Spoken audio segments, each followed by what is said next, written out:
we're going to all play these instruments in the same time. They each have a specific part, and all those parts have to work together.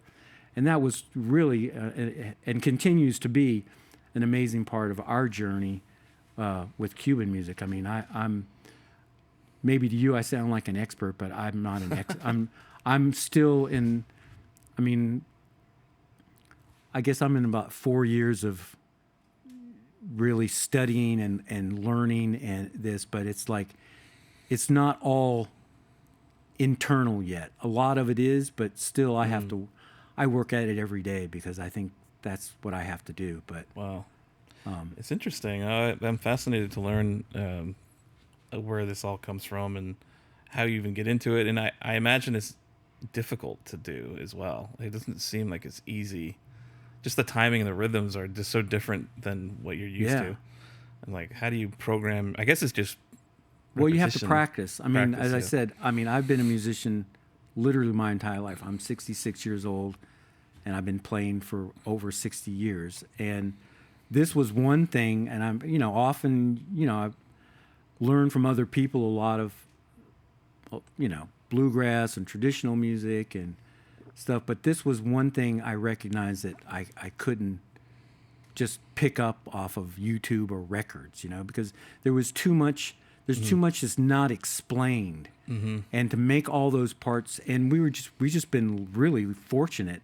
I guess we were ready. It's like they say, when the student's ready, the teacher appears, and we've just been really lucky with that. And especially, both with the Tres teacher and Ramiro has several percussion teachers, and Clarence has been learning from several people for a long time.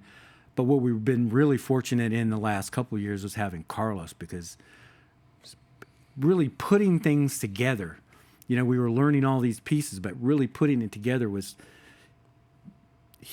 sometimes usually 2 or 3 of us go to have classes with him at a time, but he has come and done the whole group too, and that makes a big difference, because then it's like, well, this person should be doing this, and that's then, great. and you just and refining it so that it clicks. And when he plays with us, and he's a supreme leader, as far as, I mean, he's been doing this all of his all of his life he too. knows it. So So I mean, it's kind of cool for me, because then I'm not Ramiro is still he's newer at playing music professionally or even amateurishly. So it's been a big learning curve for him. Dwight and I have been professional musicians, but pretty much all of our lives. But you always have to have a leader on stage, and so sometimes we make whoever's leading or singing that song, they become, they have to give the signals for things. Okay. But with Carlos, it's like there's no question ever about this is it. He looks at everybody. He holds up his hand. Yeah. He switches from playing guitar to every percussion instrument. Like there was a song he raises the guiro all the way up, and he hits the last note, and we all end together. So it's quite dramatic.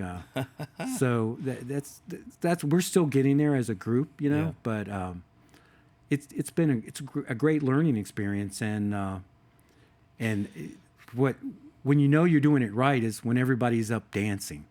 Yeah, I can't tell you, we've never had, in the 2.5 years that we've been doing performances at the lounge, we've never had both rooms of people where everyone was on their feet and everybody was dancing. Yeah. I've never seen that before. It was really cool to see that.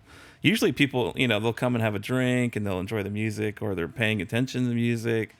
But to be engaged with the music is a whole nother level of... So there must have been something, I don't know if it's the rhythms or... I mean, we found out that there was a dance class that might have come. But even so, like, every single person was up and moving around. Yeah, there were various groups. There was a Brazilian group. There was some people that worked with Lucio, and but it wasn't. Yeah, it was. There were people I knew from different places, and Yeah, but that's the magic. That's when you know it's fine. We've kind of been watching that for. We just started performing out about a year and a half ago. At first, it was just, well, let's play a few songs at this or that, and but we noticed as we locked it in, more and more people were getting up dancing, and that's what Carlos has said, and that's what all the way back to Raul, our original mentor, said too. It's when when this is happening, then people are up dancing, and it's been more and more that way. But I think it was amazing for us too at the Venetian when we played about a month ago. It was just, I couldn't believe it. Everybody was. Yeah. And you were hurriedly moving the furniture around. Yeah, we're like, we got to clear this furniture out of here because these people want to dance. And sure enough, it really, everything seemed to work out well for that. And it was, I don't know, it's there's different kinds of performances that happen here, and a lot of people like to come and listen and just really pay close attention to the music. But I feel like this is another level above that, where it's like you're actually not part of it, but you're in it. Yeah, well, that is Cuban music and Brazilian music too. The Brazilian music we do some very calm Brazil. We actually, for that last performance, we didn't do any of that really quiet stuff. We have been going in deeper into some traditional, more traditional, from the northeast of Brazil, which is fajo, and I'm probably not saying it right, and but it's very, and what I noticed, because like I said, I played a lot of traditional American music, was when Lucio and Marina brought this several tunes, I noticed immediately a couple things was they were using for this one tune we do, that there was a violin player and an accordion player, and there's a triangle, which also happens in Zydeco music. Except this particular tune is like Zydeco on steroids, But it's interesting but if you think about it, those instruments, it's just the Caribbean, the Gulf of Mexico. It's a big pond. Oh, I see. And you think about the ships, they just went around they just go around in a circle. So those things could easily be carried from one place to the other, especially northeast Brazil. And it's dance music. Yeah, and I imagine that was sort of the intention, anyways. If it's some kind of release of tension where this music came about, or you're gonna just let loose for that night or whatever. Well, yeah, there, it was most of this music was dancing, and there's listening music, but there's dancing music. I mean, that's what people do. They didn't have records when most of this music was originally invented or made. There were very few records, and that's what people did. They got together, people played music, the other people danced, and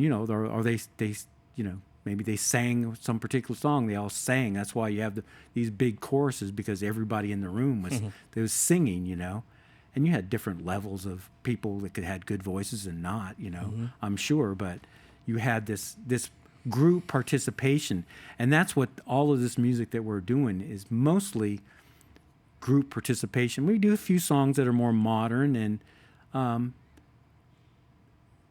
but either they're danceable or they can be listenable. We're adding a song here and there now that you could kind of consider jazz or jazz influenced or whatever. But even those songs we're working at to make them danceable. It's always looking at that roots aspect, because jazz music came out of actually a dancing tradition too. If you early jazz, you see these incredible dancers, jitterbugging or whatever they did, flinging each other around, and stuff like that. So there was that. I mean, I think jazz in the 50s kind of calmed down and became more acculturated to the white people. To be honest with you, and so they weren't.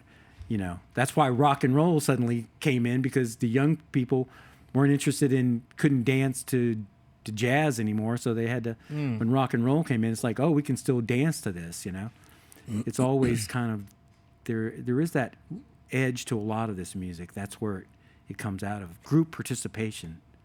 That's fantastic. Yeah, and I think some of the only Cuban music that I've ever known was that Buena Vista Social Club, self-titled. Yeah. And it's fantastic. I love that. Every Yeah. time it's like, especially in the winter, like you just want to feel warm. I put the album on. It's a really good one. One of my favorite songs. It's a slower song, but the Dos Gardenias. Oh, Dos Gardenias. Yeah. Yeah, that's actually a song that Raul, we spent a whole winter I think I worked on 3 songs. One of them was Dos Gardenias, the other was Quizás Quizás, and then it was an original tune of that Raul wrote, which will be coming into our rotation very soon, probably the next time we play here. And there's a ton of like piano on that. There's a lot of piano. There is a lot of tradition of piano in Cuban music. Wow. But there's both sides. I mean, Cuban music has a lot of jazz and popular American music influence. There was a lot of exchange in this music, because Cuban music didn't happen in a box on the island of Cuba. Right. I mean, because there was, until the last few decades, there was a lot of exchange of both people, ideas, and music between Cuba and the United States. Fortunately for the Cubans, they have radios now, so that there might not be the people going back and forth the same way, but they have radios, so you even see the influence of rap and spoken lyric in certain parts of modern Cuban music. You made me think of something, just kind of backtracking a little bit, but you're saying there's the jazz aspect that you're bringing to it, and so you have like a song like, I think it's called Chan Chan. Yeah. But then you do like sort of towards the middle of it or towards the end of it, you'll have a really long solo, like a jazz style. Well, yeah. I think you were doing fiddle, or you're doing. Well, Chan Chan, no, it's just that's you're thinking of Lagrimas Negras. I start out playing violin, and then I change, because that's a slow singing song. It's but then it has it changes to you could call it a mambo section or a presión section. It goes.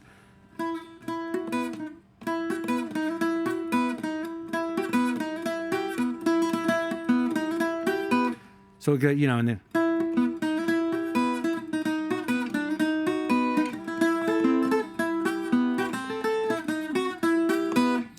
So it has that sec, which is all, again, very. That's very. You could do it on the piano too. It would be different. Well, there was a few times, maybe 2 or 3 songs where you had a couple of solos. Yeah, that's I improvise. I mean, I played jazz, so I improvise. I play differently on the tres than I would play it on the violin. Okay. Or differently than a guitar player would. I never used guitar personally as a lead instrument very much. Okay. Mostly when I played guitar, it was as a rhythm player. I did play slide guitar off and on a number of years, so there was that aspect. But most of my lead playing has come out of violin and mandolin. So, and then when you're playing those chord or the arpeggios or whatever they're called, tumbals. It seems to me, I'm pretty layman when it comes to music, but you got some of those minor notes that kind of that kind of gives you that I feel like the flavor. Can you talk me through that? Like you're hitting these sort of like these minor notes. It makes me feel like, oh, this is an exotic song. It's got this. Well, it does seem like that. Well, again, because this music it came out of Africa, and it has the Gitano and Arab influence, because the Gitano or gypsy music in Spain is heavily influenced by North African or the Muslim, the Arabic singing. Like Morocco kind of. Well, Morocco, yeah. But from that aspect, it actually goes further than that, because Gitano music, actually Gitanos or gypsies, commonly referred to, or the Roma, those people didn't originate in Europe or even the Middle East. They actually originated originally in India. They were a warrior caste, and they went with one of probably the Mongol emperor or one of those groups that needed soldiers, and they were drugged, and they drugged their whole families along because that's what armies did in those days. Yeah, okay. And so they got into the Middle East.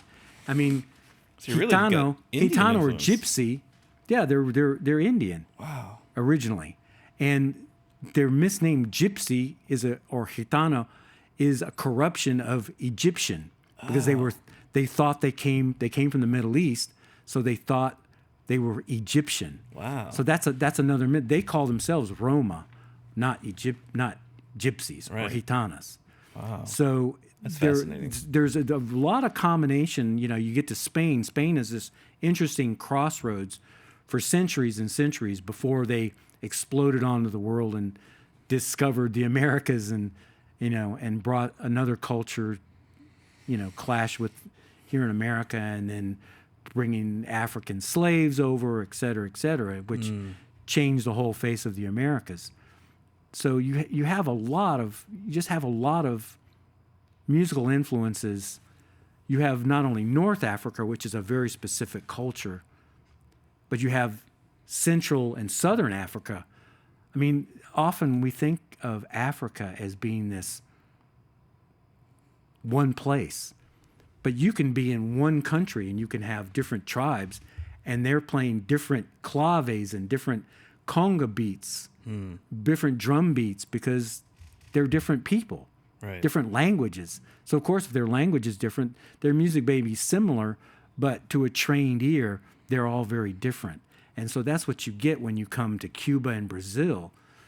Like, for instance, the slave trade in Cuba and Brazil was different than in Cuba. So you have different people. In Brazil, in the early 1800s, they were almost emptying out Angola, because Angola is literally directly across from Brazil.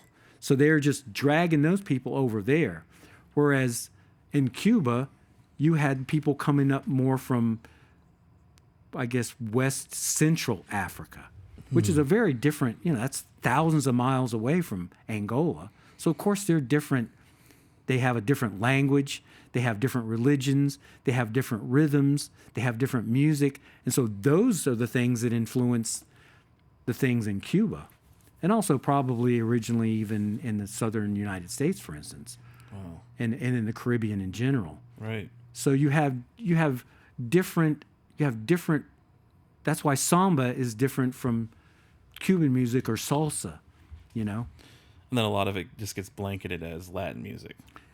Yeah, well, we just saw what happens when you make a block of everybody's Latino in this country with the election, right?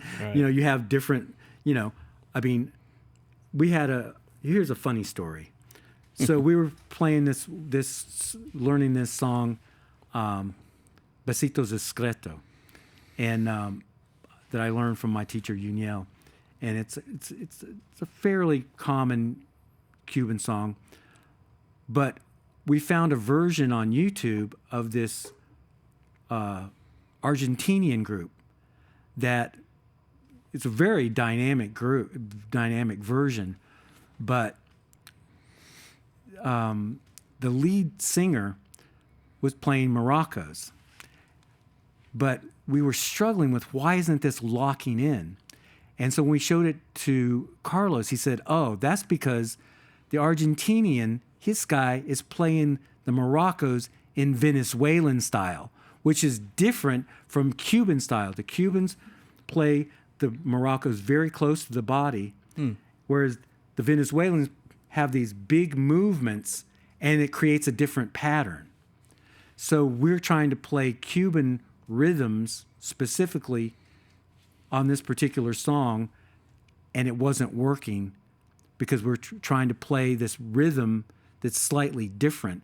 I mean, it worked for them because they understood both, but we didn't understand that particular thing yet.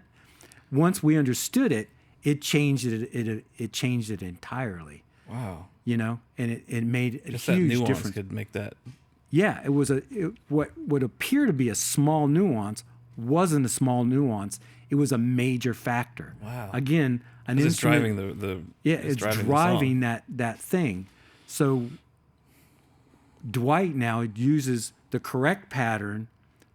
Not some people. Sometimes I think Ramiro plays maracas on it, but Dwight generally plays the correct maraca pattern on the hi-hat because that works too, and that's one thing that actually, it's one thing that happens in modern Cuban music, that certain aspects or parts of the modern drum set are replace certain instruments, and it depends on, again, because we're not a entirely traditional Cuban group, but we're not a modern jazz group either. So so Dwight uses different elements of both traditions to create the correct or a traditional Cuban sound.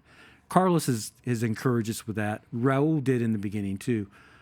But we, like I said, we have usually 6. Sometimes we have as many as 7 people.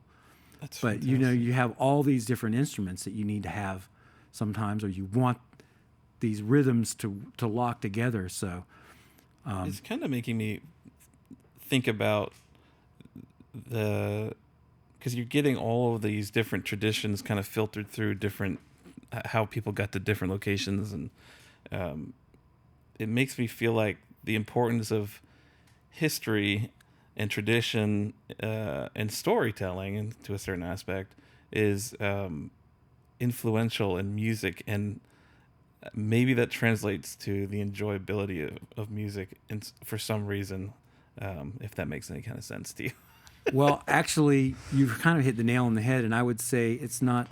I would say it's essential. It's actually not. It's not a byproduct, or it's just not around it. It's actually an essential part, because all of these songs are storytelling, and there is a roots aspect, and that's why I personally wanted to go up from the roots. And we've been really fortunate. Again, Raul, our original mentor in this journey, was somewhat of a historian. I mean, I learned a lot of history from him, and Carlos is too. Probably got less of that from Uniel, just because we were on Zoom, and it wasn't that personal sitting around time. Where Carlos spends a lot of time explaining the history part and his personal journey on it. And I'm an amateur historian, so that just kind of locks in with my whole thing. Yeah, because I think it brings like a level of responsibility to things. You pay closer attention. That's a great like, word. We gotta do justice to this or whatever. Yeah. I don't know, because I feel like that comes up in my line of work in some ways, where you have to have that level of respect or whatever, responsibility or whatever. Well, it is. You have to have a level of responsibility, and you have to pay attention to what's going on in the group and what's going on in the tradition. Because once you can understand and pay attention to the tradition, then you can play it and it becomes a part of you. But that's kind of the journey that we're on with this too, is it's still becoming a part of us. I mean, we didn't grow up with this. Right. Like I said, I used to play American traditional music and Irish music, and it was always interesting teaching people how to play jigs, which are in 6/8 time. You don't hear jigs, you don't hear 6/8 time on the radio. So to teach somebody how to play that time was always interesting. Different people got it in different ways.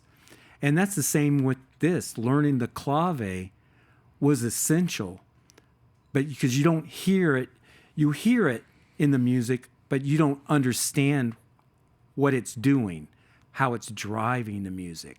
So coming up through the roots of it and finding out what the clave is, but then on what all these other instruments, again, that we kind of often think, oh, well, that's just the maracas, or that's just the guitar. You don't understand the purpose and their relationship in this story. Yeah, it's fascinating, and I wonder. I don't know what.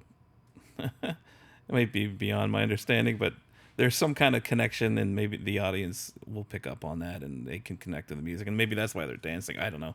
Maybe there is some kind of connection there. Well, that is why they're dancing. Yeah. There is why they're dancing. I found it interesting that Ramiro, as I said, this group is still evolving in a lot of ways, and both people growing into their particular parts. While I was tuning or changing instruments, he decided to explain the clave to the people in the room, and it was I don't know what kind of effect it had actually, but he actually played it, and everybody started clapping along with it. So it gave them some feel in their bodies that they had a relationship, or maybe we can go back and use the word responsibility, but they were paying attention. Maybe they paid attention a little more. I mean, that's one of the things for me. Paying attention is a big thing. That's what Buddhist practices taught me. I was going to say, that kind of ties back to that, because you're sort of living in the moment, and you're at, if you're dancing and you're connected to the music, you're in that moment, in that time frame, and not worrying about this or that, because you're just letting go. Yeah, all of us have to be there, playing our part, paying attention to one another, so that it all falls together, so that it can make that click, and everybody's playing their part, so that then the people are playing their part, and we're having this interchange. And that's what music and dancing are. That's what I feel that music should be. It's an interchange. We're sharing this together. So, and that's fine. For instance, if you're playing a quiet piece that people just want to listen to the words, or dance slowly, or with jazz music, if they want to just sit there and listen, that's fine too. It's still an interchange. Well, all music should be an interchange. It's not just me throwing this out to you and pay attention to this. It should be an interchange. We're paying attention to each other, and sharing this. Yeah, and it's leading me to believe that people and performers that don't understand that interchange are missing out, and maybe that's why there's a disconnect with their audience, is that they don't understand that. And I feel like the music business and in my world too, the video business and the film business attract people that want attention on them, and not necessarily that they want to give something, or they want to understand, or you know what I mean? There's a disconnect where, like, I want to be famous and look at me, I'm on stage, versus we're doing something that we can pay attention to. I don't know. I think you're right. I mean, again, I've been a musician my entire life, and I know I've been through periods where it was like, is this for me, or is this are we sharing this? And the better the times for me have been when it was a sharing experience and there wasn't a star. And that's kind of, for me, that's what's been an important part of this group. This was something we shared together, and when we decided to go out and play, it was a decision we made together. I mean, when I say I'm the official leader, that's just because when you get on stage, you can't have a democracy. You have to have somebody calling the tunes, etc. And I don't consider myself the leader in that, hardcore kind of, this is my band, you'll do what I say. I've been there, and that's a lot of ego. And this is sharing.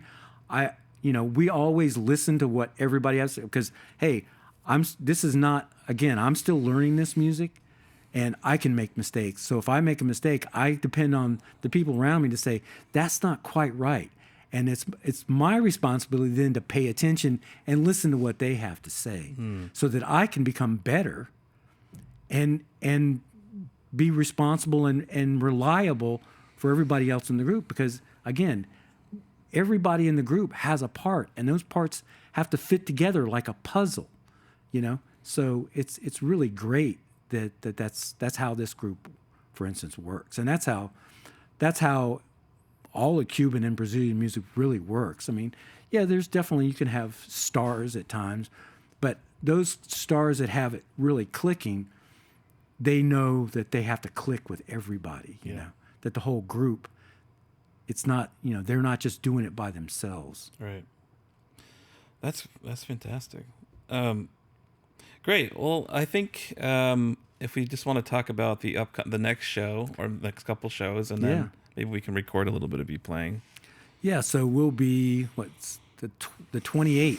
The 28th of it's the 28th. It's a Saturday. Yeah, I remember. Okay. The 28th of December will be at the Venetian, and that's going to be with the same people that were at the last one. It'll be myself, Nowa Crosby, Ramiro Barantes, vocals and percussion, Dwight Richer on percussion and vocals, Clarence Davis on congas, Lucio Costa on guitar and vocals, and Marina Martin, his wife, they're a couple, on vocals and percussion.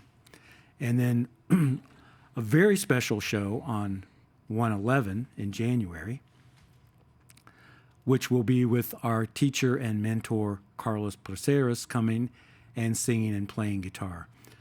So you'll hear a lot of the same music, but it will be different because Carlos will be doing a lot of the lead singing and also playing guitar and playing different percussion instruments. So it will be, even if you hear the same song, it won't be the same song. It will be totally Cubanized. It's another level. When we play with him, he makes us better, But he enjoys, he enjoys playing with us. He wouldn't play with us if we weren't where he thought we should be. Yeah. He knows we have further to go. We know we have further to go, but he enjoys playing with us. We enjoy the interaction, and we're friends. We're family at this point. We're not just. That's great. He's not just our teacher and stuff. So. Looking forward to that. Well, I'm looking forward to both of them. That was a good time. The last one was a fantastic time. Everybody had so much fun. Okay. Thanks for coming on, and well, thanks for having me coming down here, and thanks for having the Venetian, and having a great place for us to come and present this music. Sure. All right.